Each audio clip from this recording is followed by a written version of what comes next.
The plane hummed softly as it cut through the clouds, carrying passengers from all walks of life. In the economy section, a woman sat quietly by the window, her hands folded in her lap. She looked ordinary, dressed in simple clothes, no flashy jewelry, just a tired smile after a long journey. Nearby, two flight attendants chatted in low voices, occasionally glancing in her direction. One smirked, nudging the other. "Look at her," she whispered. "Probably saved up for years just to afford this seat." The other giggled, nodding. They didn't bother lowering their voices enough, and a few passengers nearby shifted uncomfortably. The woman heard them but said nothing. She just stared out the window, her expression unreadable. A little later, one of the attendants walked past her aisle, deliberately ignoring the empty cup on her tray. Another passenger in business class raised a hand, and the attendant hurried over with a bright smile. The contrast was obvious: warm service for some, cold indifference for others.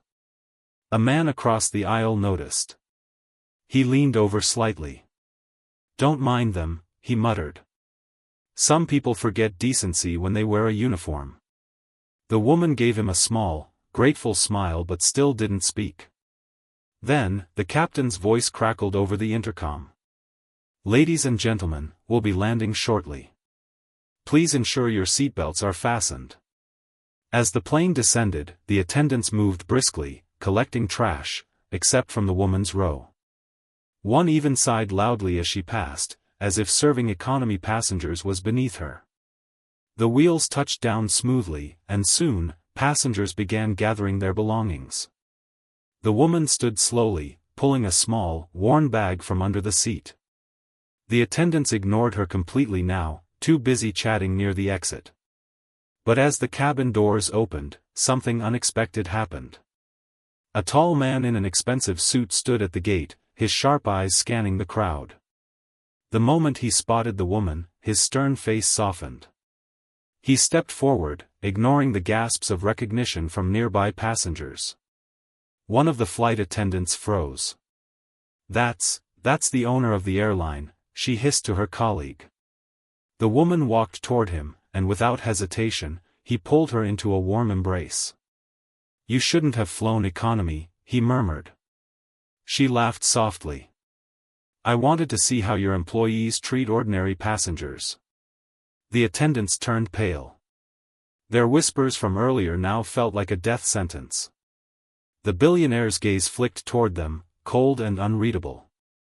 Then, without another word, he took his wife's hand and led her away, leaving the stunned crew behind, realizing too late that they had just insulted the one person they should never have underestimated. As the billionaire and his wife walked through the airport, whispers followed them. The two flight attendants who had mocked her earlier stood frozen near the jet bridge, their faces drained of color. One clutched the other's arm, her voice barely a whisper. "Did you hear what she just said? She was testing us." The other attendant swallowed hard, her mind racing. This can't be happening. They had been careless, arrogant, and now, their jobs were on the line. Meanwhile, the billionaire's wife didn't look back. She kept her pace steady, her expression calm. But her husband's jaw was tight, his grip on her hand firm.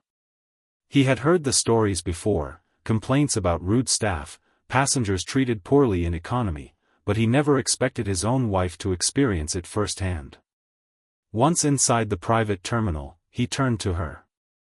"Tell me everything," he said, his voice low but sharp. She sighed, setting down her bag. "It wasn't just today. I've flown economy a few times before, under different names, different flights. And it's always the same. The moment they think you're just another passenger, the service changes." His eyes darkened. He had built this airline on principles, luxury for those who could afford it, but dignity for everyone. And yet, somewhere along the way, that promise had been broken. Back at the airline's headquarters, news traveled fast. By the time the two flight attendants returned to the crew lounge, their colleagues were already staring. A manager stood waiting, arms crossed. "Office. Now, he said, his tone leaving no room for argument. Inside, the questions came rapid fire. Did you recognize her? Did you say anything disrespectful? Do you realize who you were dealing with? The attendants exchanged nervous glances. One tried to defend herself. We didn't know. She didn't look important. The manager's face turned stony. That's the problem. Meanwhile, the billionaire sat in his car, staring out the window as the city lights blurred past. His wife watched him, knowing his silence meant he was calculating his next move. You're not just going to fire them, are you? She asked quietly. He turned to her. No. Firing 2 employees won't fix the real issue. She nodded. Then what will you do? A slow, determined smile crossed his face. Something they'll never see coming. The private terminal was quiet except for the clicking of polished shoes on marble floors. The billionaire's grip on his wife's hand remained firm as they walked past stunned airport staff.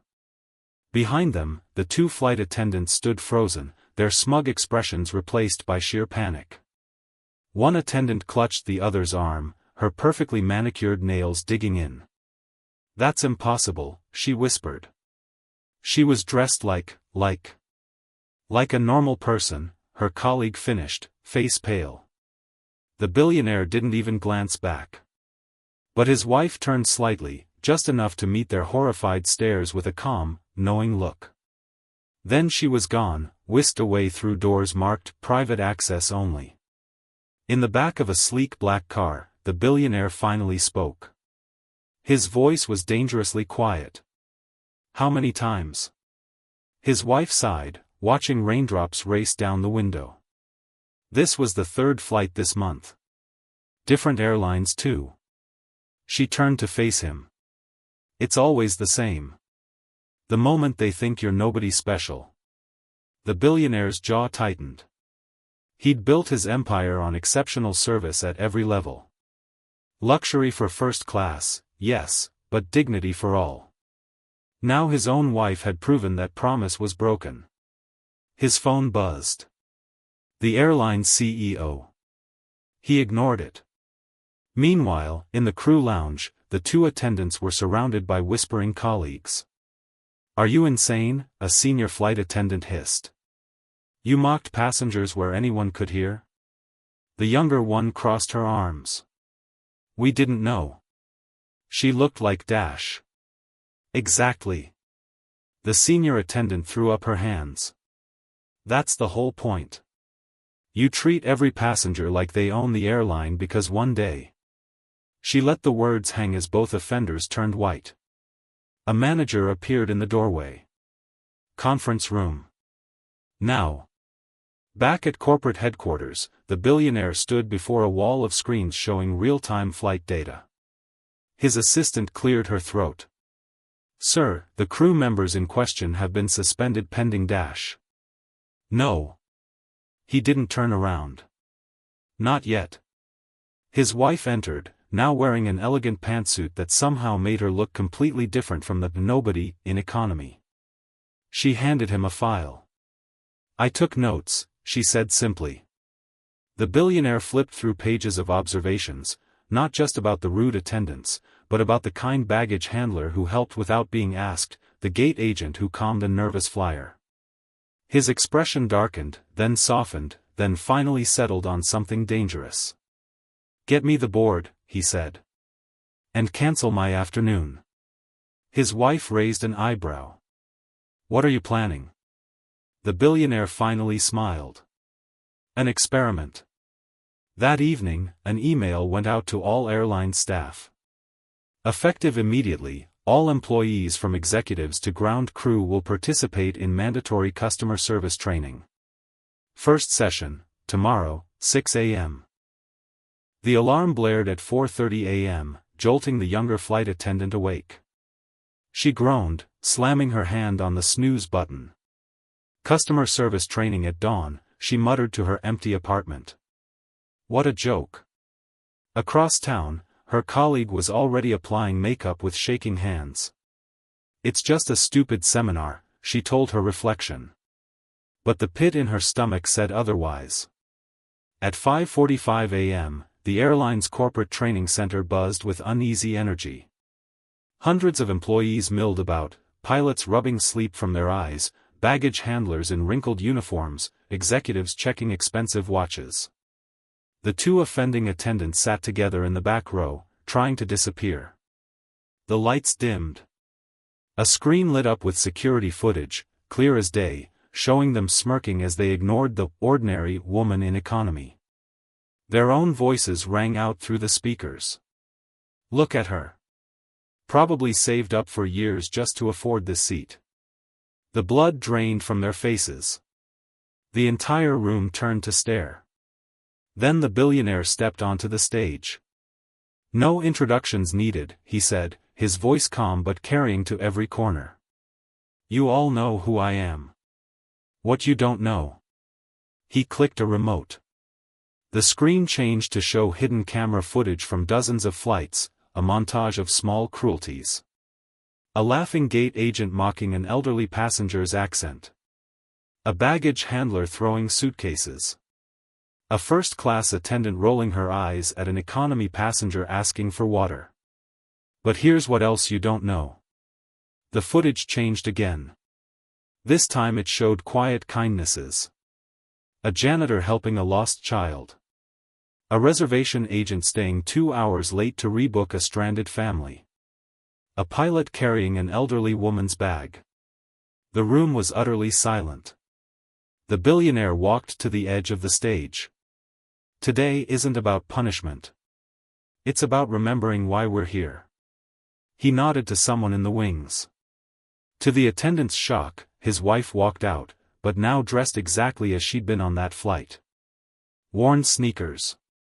Faded jeans. That same nondescript sweater. Meet my best customer service consultant, the billionaire said. For the past 6 months, she's been flying every route, every class, under different names. His wife took the microphone. Some of you treated me like royalty, she said. Some treated me like I was invisible. She looked directly at the two attendants. And a few treated me like I was less than human. Then came the twist. Starting today, the billionaire announced, every executive at this company will fly economy twice a month. Using fake names. And you'll be graded by your own staff. Murmurs rippled through the crowd. Meanwhile, he gestured to his wife. She smiled. Meanwhile, I'll still be flying. Still watching. Still taking notes. She reached into her plain handbag and pulled out a shiny black folder. Because here's the new rule, from now on, every passenger owns this airline. The two attendants shrank in their seats as the screen lit up one last time, with their own employee files flashing, termination pending. But then. Except, the billionaire said, everyone gets one chance to change. The room held its breath. The training center lights flickered back on, leaving the two flight attendants blinking like deer caught in headlights. The younger one clutched her colleague's arms so tightly her knuckles turned white. The billionaire let the silence hang for 3 excruciating heartbeats before continuing. You'll both be reassigned immediately. A murmur swept through the crowd. To baggage handling. A collective gasp. The older attendants carefully maintained composure cracked. But my seniority will mean nothing, the billionaire cut in, if you can't remember basic human decency. He turned to address the entire room. And since we clearly need reminding, every department will rotate positions for the next month. Gate agents will work baggage claim. First-class attendants will serve economy. Executives will work the ticket counters. His wife added quietly, and I'll be working right alongside you. The younger attendant, now in a bright orange vest instead of her pristine uniform, groaned as she hauled a 50-pound suitcase onto the conveyor belt. Her perfect manicure was already chipped, her hair damp with sweat under the baseball cap all ground crew wore. Her former colleague nudged her. Don't look now, she whispered. The billionaire's wife stood nearby, dressed in identical orange vest and cap, effortlessly loading bags alongside the regular crew. She caught them staring and gave a small, knowing smile before turning back to work. Meanwhile, in the executive offices, the airline's CFO scowled at his temporary workstation, a cramped ticket counter between two harried customer service agents. His custom $5,000 suit looked absurd against the peeling laminate desk. Next in line, he called out mechanically, then froze. Standing before him was a familiar face, the janitor who usually cleaned their offices. Today, the older man wore a first-class ticket around his neck and a smirk. "Window seat please," the janitor said sweetly. "And champagne for takeoff." The CFO's eye twitched as he began typing. At lunch break, the two demoted attendants sat in the dingy crew cafeteria, picking at stale sandwiches. The younger one suddenly slammed her soda can down. "This is humiliating. We made one little comment." Which was caught on camera, a voice interrupted. They turned to find the billionaire's wife sliding into the seat across from them, her orange vest streaked with dirt. Up close, they noticed things they'd missed before, the faint scar above her eyebrow, the surprising strength in her hands. "You think this is punishment?" She took a bite of an identical stale sandwich. "I worked baggage claim for 3 years before I met my husband. These people?" She gestured to the laughing ground crew across the room. "They're the reason this airline runs at all." The older attendant opened her mouth, then closed it. Something unfamiliar flickered in her eyes. That evening, as the younger attendant limped toward the employee parking lot, she noticed a commotion at gate B14. A flight had been delayed overnight, and exhausted passengers were sprawled across chairs. Then she saw her, the billionaire's wife, now out of the orange vest and back in her ordinary woman disguise, quietly distributing blankets and bottled water from a service cart. Not as an owner. Not even as staff. Just as someone who cared. The attendant hesitated. Then, before she could talk herself out of it, she walked over and grabbed a stack of blankets. "Here," she muttered to a shivering elderly passenger, draping one over his shoulders. "They keep these freezing on purpose so you'll buy airport sweatshirts." The old man chuckled. The billionaire's wife caught her eye and nodded once. It was the smallest of gestures. But for the first time all week, the attendant didn't feel quite so heavy. The billionaire reviewed the latest reports with a raised eyebrow. "My wife did what?" His assistant fought a smile. "Organized an impromptu pizza party for stranded passengers at 2 a.m. Used her own money. The social media posts are, well, you should see them." He scrolled through photos of his wife in her disguise, laughing with passengers, a slice of pizza in hand. The hashtag best airline ever was trending. Down in the comments, someone had posted, "That woman in the gray sweater? Pretty sure she's not just a kind stranger." The billionaire leaned back in his chair. The plan was working better than he'd imagined. But across town, one of the demoted attendants sat awake in bed, staring at her phone, at a screenshot someone had sent her. A grainy photo from months ago, showing the billionaire's wife loading bags onto a plane in the rain. The caption read, "She's been doing this long before the stunt. Who is this woman?" The younger flight attendant stared at her phone screen until her eyes burned. The grainy photo showed the billionaire's wife in a rain-soaked uniform, loading luggage with the ease of someone who'd done it 1,000 times before. The date stamp proved it was taken nearly a year ago, long before the undercover experiment began. She showed the photo to her demoted colleague in the baggage handling break room. "None of this makes sense," she whispered. "Why would she work baggage claim for fun?" The older woman studied the image, her brow furrowing. "That's not just working. Look at her form, she's not posing, she's working. Like it's her actual job." A well-dressed businessman snapped his fingers at a flight attendant, one who normally worked corporate offices. "Another scotch." And faster this time. The executive turned attendant forced a smile. Of course, sir. As he turned to fetch the drink, he caught sight of the billionaire's wife sitting quietly in the last row of economy. Their eyes met.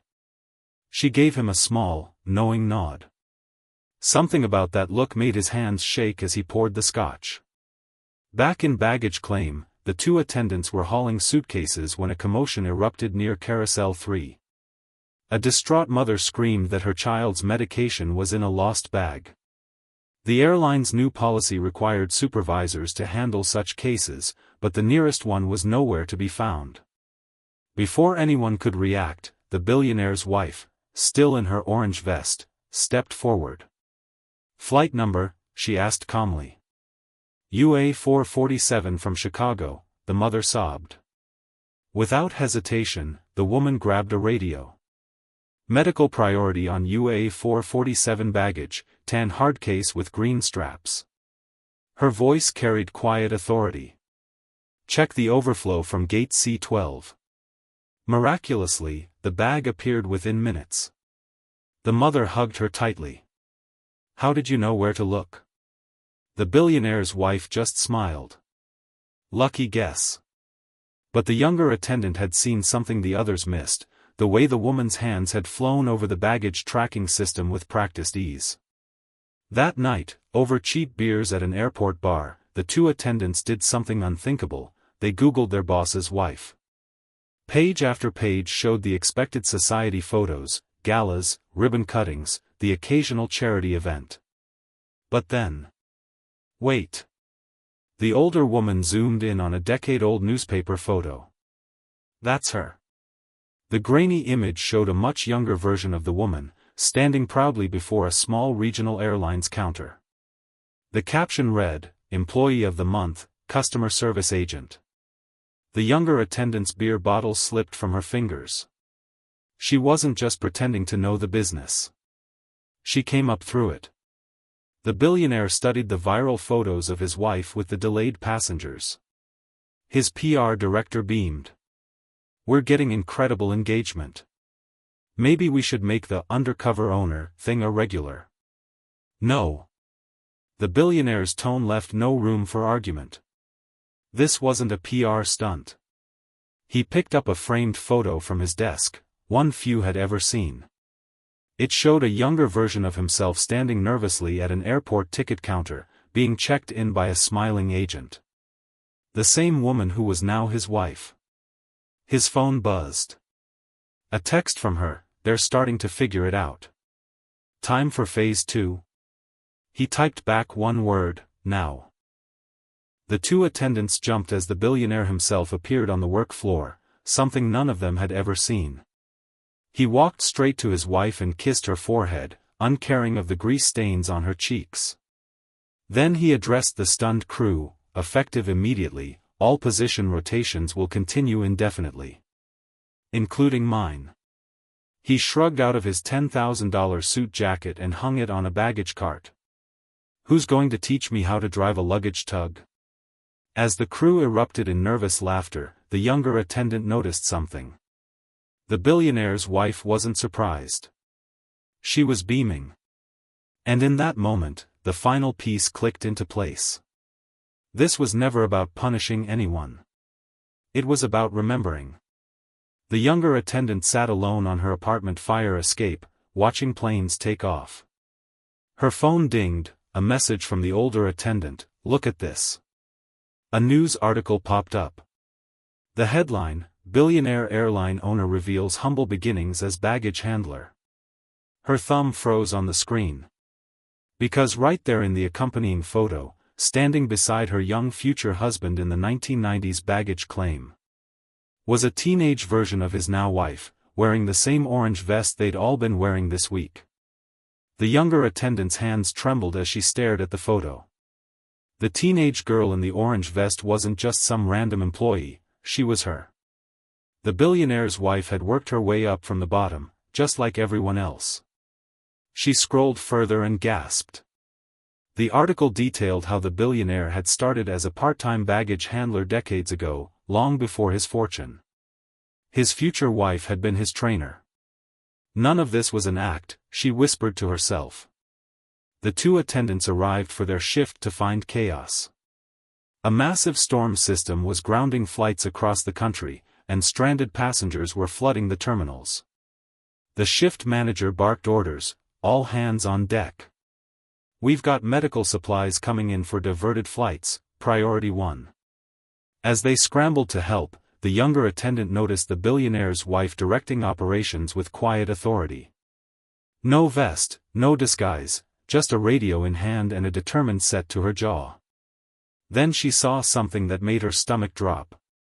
The older attendant, her former partner in mockery, was deliberately, accidentally, damaging first-class luggage with a smirk. The younger attendant hesitated near a group of crying children. Their flight to see a sick grandparent had been cancelled. Without thinking, she grabbed a stack of employee meal vouchers from her pocket. "Here," she said, handing them to the exhausted mother. "The cafeteria's not fancy, but—" She was interrupted by a loud crash. Turning, she saw the older attendant tripping over a designer suitcase, sending expensive clothes sprawling across the wet tarmac.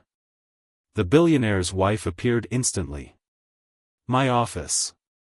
Now." The older attendant crossed her arms. "It was an accident. These things happen when we're overworked." The billionaire's wife studied her for a long moment. Then she pulled out a tablet and played security footage, clear as day, showing the intentional damage. "You're fired." The older woman's face twisted. "You can't." "I just did." The billionaire's wife held the door open. "And before you ask, yes, I have that authority. Always have." As the furious woman stormed out, she shoved past the younger attendant lurking outside. "Enjoy your stupid redemption arc," she spat. The storm raged outside. With hotels full, even executives were sleeping on airport floors. The younger attendant sat alone until the billionaire's wife joined her, holding 2 coffees. "She was always like that, wasn't she?" the older woman asked gently. The younger attendant nodded, tears mixing with exhaustion. "I just went along with it. Easier than fighting." The billionaire's wife slid a badge across the table. "Not orange. Not blue. Gold. Tomorrow, you're shadowing me in operations. If you're willing to unlearn some things." The attendant stared at the badge. "Why me?" A smile. "Because today, you gave away your lunch to strangers. That's the kind of person this airline needs." The billionaire found his wife coordinating emergency flights for medical evacuations. He kissed her temple. "You're supposed to be sleeping." She gestured to the younger attendant now helping reroute cargo manifests. "Found us a good one." He nodded to a TV screen showing news coverage of their airline's employees, some in suits, some in vests, all working together to help stranded passengers. The Chiron read, "Is this the future of air travel?" His phone buzzed with a text from the PR team, "This is going viral in the best way. Stock prices are soaring." He showed his wife, who rolled her eyes. "Tell them to get down here and help fold blankets if they're so excited." As the storm cleared, the younger attendant, now wearing the gold badge, helped reunite a little girl with her lost teddy bear. The billionaire's wife watched from a distance, smiling. Then her phone rang. The older attendant's voice was sharp, "You think you're so clever? Wait until I tell the press this was all a publicity stunt." A beat of silence. "You're right," the billionaire's wife said calmly. "It was a stunt. Just not the kind you think." She hung up as her husband approached. "Trouble?" She pocketed her phone. "The kind we expected." Because the real test wasn't changing one person's behavior. It was changing an entire industry. The morning sun streamed through the airport windows as the younger attendant, now wearing the gold operations badge, rushed toward the executive offices. Her phone buzzed relentlessly with news alerts. Disgruntled employee exposes airline stunt. Billionaire's wife accused of deceptive practices. She skidded to a stop outside the conference room where the billionaire and his wife were huddled with lawyers. Through the glass, she saw the older attendant's furious face on a live news feed. "Planned this for months. They targeted us specifically to look bad," the fired attendant spat to reporters. The billionaire's wife noticed her hovering and waved her in. "Sir, ma'am, I can help," the younger attendant blurted. "I know things she's done that even you don't." The billionaire held up a hand. "We know about the luggage sabotage. The overcharging scams. Even the stolen tip jar from the crew lounge."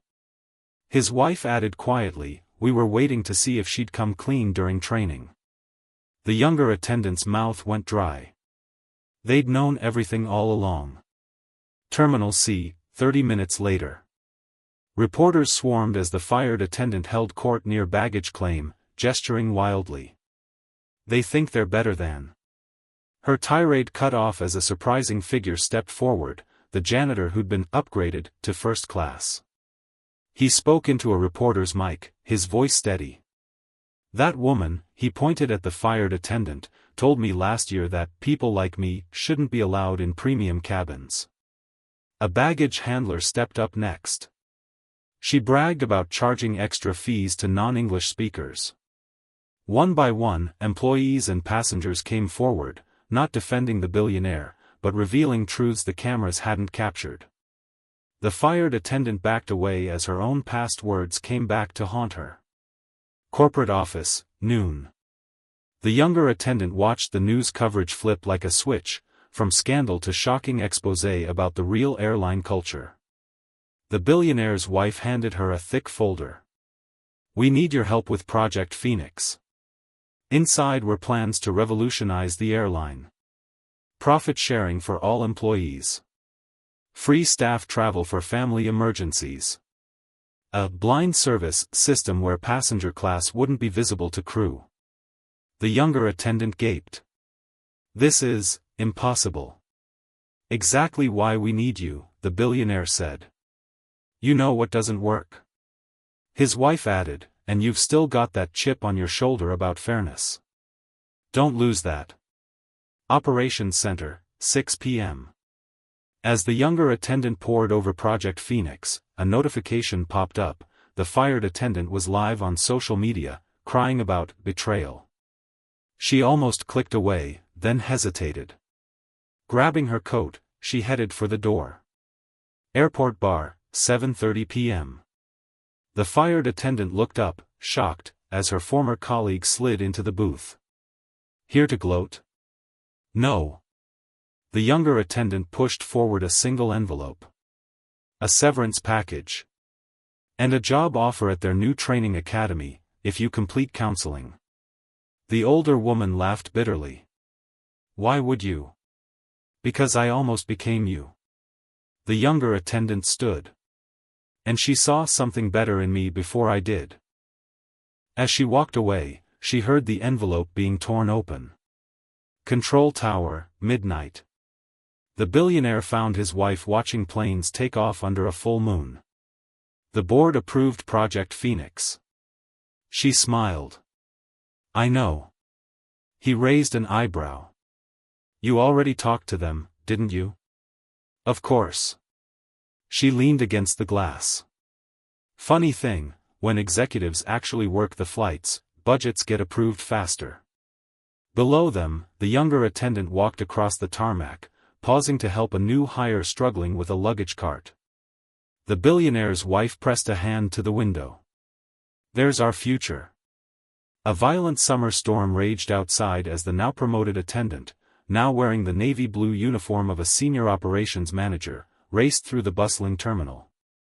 The digital boards flickered ominously. System failure, all flights delayed. A crowd of frustrated passengers swarmed the gates. A toddler wailed as harried parents tried to soothe him. Elderly travelers slumped against their carry-ons. The attendant's radio crackled. "We've got a code black, total reservation system crash." Crews can't see manifests, fuel loads, nothing. This was it, the ultimate test of Project Phoenix. Operations Center, 10 minutes later. The attendant burst into chaos. Executives shouted into phones while junior staff scrambled with clipboards. No digital systems meant everything had to be done manually. The billionaire stood calmly in the center, observing. His wife wasn't there, she was already on the ground, handing out water bottles to stranded passengers. The attendant grabbed a microphone. Listen up. We're implementing Protocol 42. Silence fell. Protocol 42 was the emergency plan they'd drilled for months, but no one believed they'd actually use it. A skeptical VP scoffed. That's a fantasy. We can't just. The billionaire cut him off. Do it. Terminal B, 15 minutes later. Passengers gaped as something unprecedented happened. First-class passengers were ushered to standby counters to help process economy travelers. Gate agents handed out handwritten boarding passes with seat assignments drawn from a hat. Baggage handlers formed human chains to manually sort luggage. An influencer live-streamed in disbelief, "They're treating us like actual people?" Then came the real shock. The billionaire's wife climbed onto a service cart with a megaphone. "Attention everyone. Since we can't prioritize by ticket class today, we're boarding by need." She pointed to a family with a crying infant. "You're first." A businessman in a $3,000 suit sputtered. "I paid for priority. And I own the airline," she said sweetly. Today, screaming babies outrank platinum status. The crowd cheered. Behind the scenes, the attendant orchestrated miracles. Pilots helped load bags. Executives ran snack carts. The billionaire himself manned a boarding gate. But the real test came when the system suddenly flickered back online, revealing the proper passenger hierarchy. The VP grabbed the attendant's arm. "Now we can fix this mess. Board by class like normal." She hesitated. Outside, she saw the billionaire's wife kneeling beside an unaccompanied minor, tying the child's shoe. The attendant made her choice. "Protocol 42 stays active," she said firmly. "We finish what we started."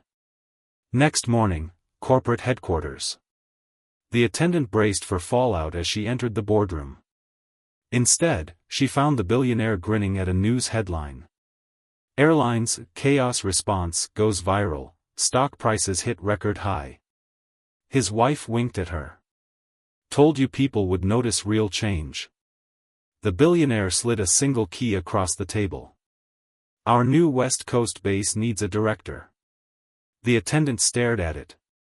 "Why me?"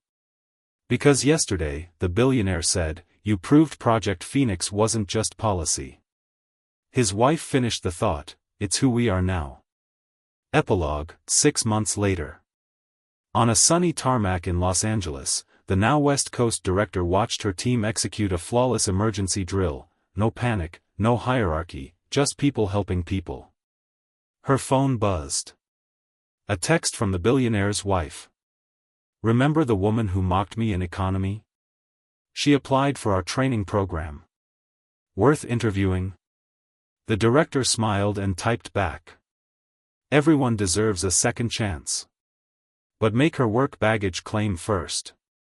As a plane roared overhead, she tilted her face to the sun, no longer just an employee, but a living part of the revolution. And somewhere in economy, she knew, the billionaire's wife was still watching. Still testing. Still believing.